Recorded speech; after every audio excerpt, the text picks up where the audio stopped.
What drew me into fashion is I've always been interested in creativity and the arts, and I sort of found that using graphics and textiles was sort of the angle I wanted to push fashion in. So it's more sort of a creative outlet, fashion, for me. I'm based in Hackney, East London, and I am South African. I grew up in Durban, and I've been in the fashion industry for about, I'd say about 10 years now.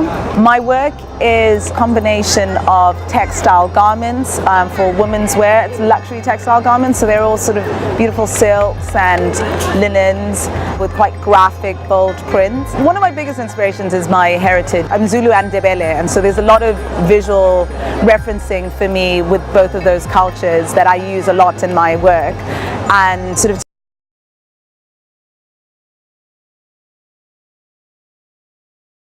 the walls and Ndebele walls and sort of bring those into a textile and a garment. So I'd say definitely my African heritage is a big influence, but also I'm very much influenced by where I live. I live in London, which is a huge melting pot of culture, and it's a huge inspiration just watching what people wear, how people put things together and stuff. So yeah, London's a huge inspiration too.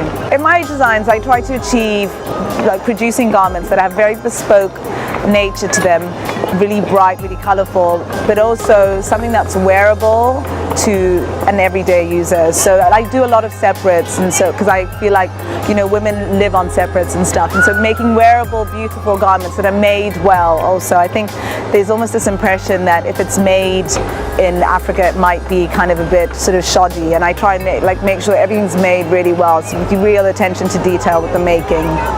My aesthetic is defined by my experiences. I studied architecture as my first degree, and I feel like a lot of the ideas within architecture, sort of thinking about planes and lines and space, I think architecture really does helps to define my aesthetic and helps me think about principles within architecture. So there are different movements like the Bauhaus movement, and I'm very much drawn to how they used color and line within their work, and sort of try and bring that into my textiles. What sets my work apart are the textiles. I make them myself, so there's a real bespoke quality to them, and I work a lot with NGOs in South Africa producing textiles with women in rural areas and stuff. So I think what sets my work apart is the fact that I'm really almost a textile nerd, and I will go sort of, you know, cross country looking for amazing, interesting techniques of making things different and unique. And also for myself, I'm constantly working on my computer, developing new textiles. So that's, I think, the big thing that sets me apart. The first part is my Spring Summer 13, and it's kind of influenced on the marketplace in Durban and all the taxi ranks that exist there, and all the sort of chaos and collision of color and craziness that exists there.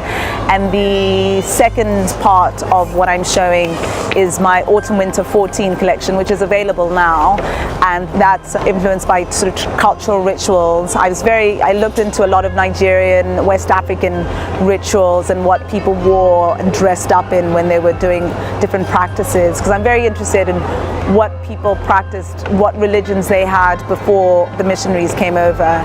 So I sort of did a lot of investigation into that and sort of try to bring that into the collection.